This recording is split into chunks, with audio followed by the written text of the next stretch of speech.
조갑제TV 시청자 여러분 안녕하십니까. 2020년 1월 11일 정오입니다. 요사이 대한민국 정치판에서 벌어지고 있는 일은 한치 앞을 내다보지 못하게 합니다.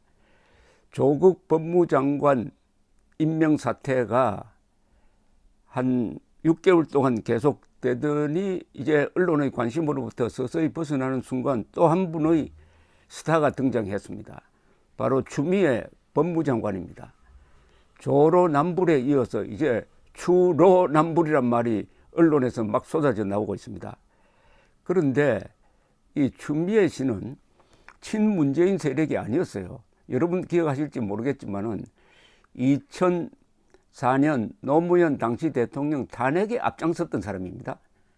앞장섰는데 어떻게 이게 정치판의 그 오묘한 변전의 드라마 속에서 지금 법무장관 자리에 들어가더니 한때 축혀 세우면서 보호하고 스타로 만들었던 윤석열 검찰총장을 내 명을 거역한다 하는 조선조에서는 있을 만한 말로서 압박을 하니까 이제는 조국의 바톤을 이어받은 사람이 추미애다 해가지고 이 사람으로부터 많은 화제가 나오고 있는데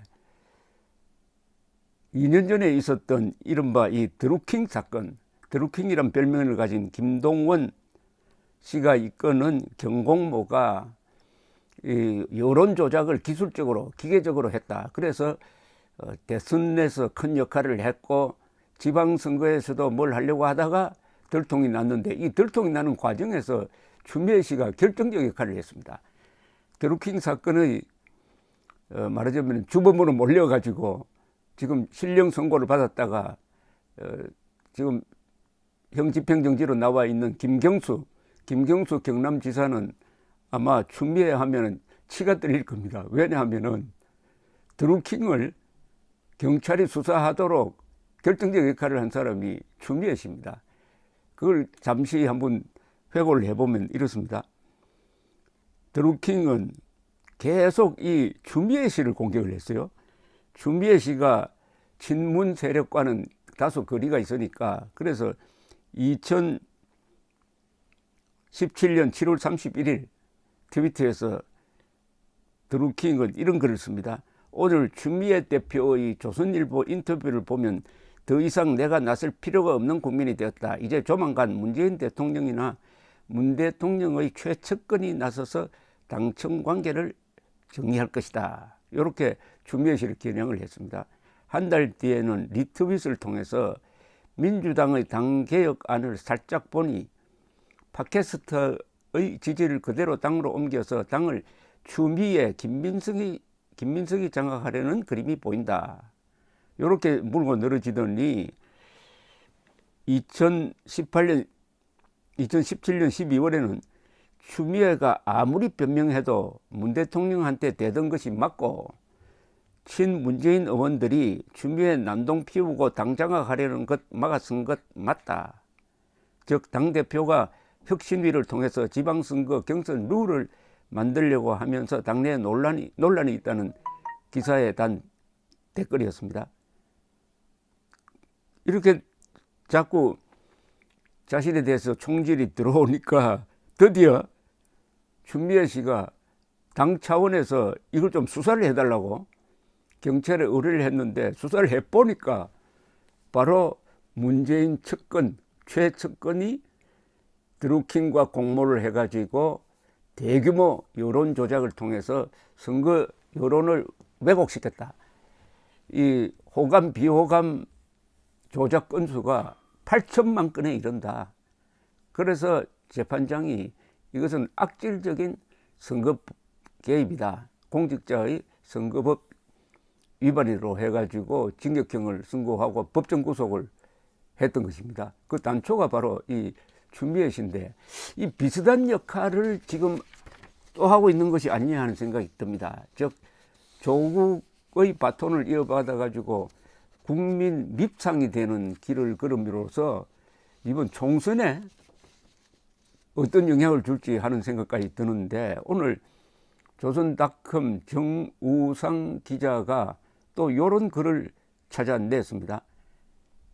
즉 2013년 국정원 댓글 사건을 수사하던 당시 윤석열 특별수사팀장이 수사팀에서 배제되자 국회 대정부 질문에 나왔습니다. 뭐라고 했느냐? 윤석열 팀장을 내쳤다. 박근혜 대통령에게 잘 보이려 온갖 애를 쓰고 있다. 이렇게 정홍원 총리를 아주 질타했습니다. 당시에 추 장관은 물론 야당 의원이었죠. 이어서 수사 책임자를 내친 상황에서 국민이 납득할 만한 수사 결과가 나오겠느냐, 이렇게 이야기한 것이 소개되니까 이제 요새 인터넷에는 추 장관의 질의 장면과 함께 추로남불 아니냐는 댓글이 막 달리고 있습니다. 추로남불.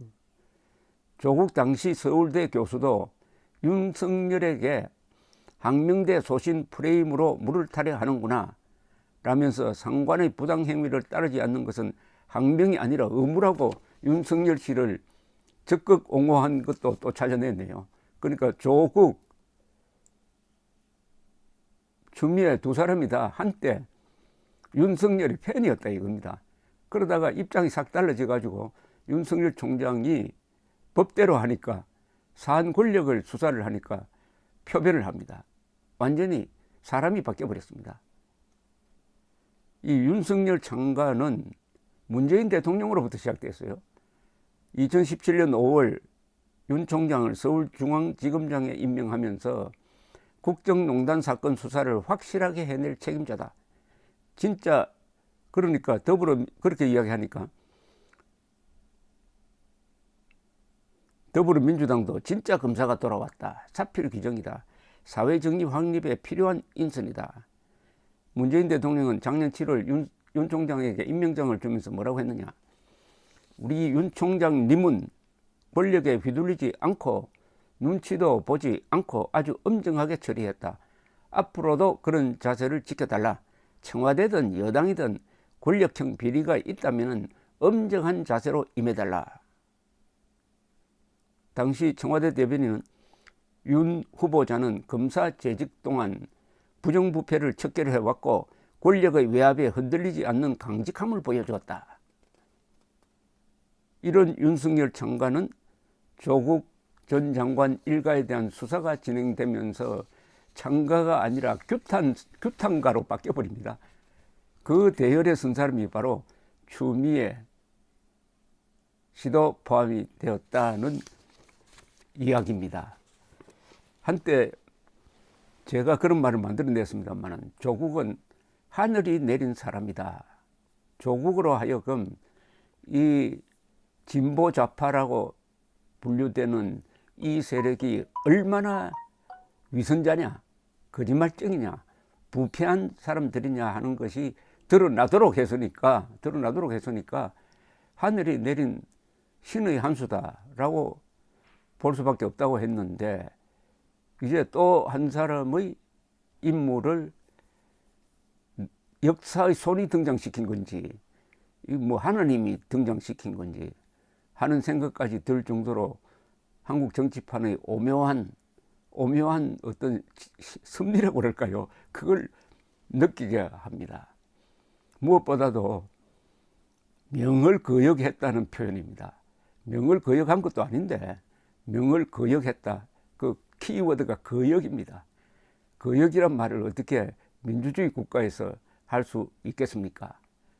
거역이라는 말은 왕한테 항명하는 것을 거역이라고 하지 않습니까? 그 말 자체가 아주 강한 말입니다. 거역했다고 하면은 왕이 내 명령을 거역하다니 하면은 그 사람은 바로 죽습니다. 이런 용어를, 그것도 여성이 또 추미애라는 아주 아름다운 한자 이름을 가진 분이 이야기를 하니까 그 충격이 더한 것 같습니다. 결국 한마디 말로 돌아가네요. 보수는 분열로 망했고 좌파는 자충수로 망할 것이다. 감사합니다.